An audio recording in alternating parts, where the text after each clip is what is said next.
Bonjour et bienvenue dans votre revue de presse de ce jeudi 12 février 2026. Dans sa parution de ce jeudi, le Nouveau Réveil revient sur la sortie médiatique de Bredoumi Soumaïla, porte-parole du PDCI RDA. Face à la presse, celui-ci a affirmé que Tidjane Thiam rentrera au pays lorsque les conditions favorables seront réunies, laissant entendre que le contexte actuel ne s'y prête pas encore.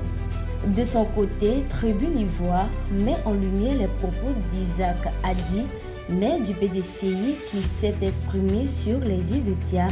Selon lui, il est difficile de diriger efficacement un parti politique à des milliers de kilomètres, relançant ainsi le débat sur la gouvernance à distance au sein de la formation politique. Toujours dans le registre politique, le Bélier s'intéresse aux priorités du PDCI RDA pour 2026. Le journal souligne que le parti entend axer son action sur le dialogue, la restructuration interne et la mobilisation de ses militants dans la perspective des échéances à venir. Dans la rubrique Société, l'intelligent d'Abidjan alerte sur les conséquences de l'exploitation illégale de l'or. Le quotidien révèle que l'orpaillage clandestin continue de conduire de nombreux mineurs derrière les barreaux.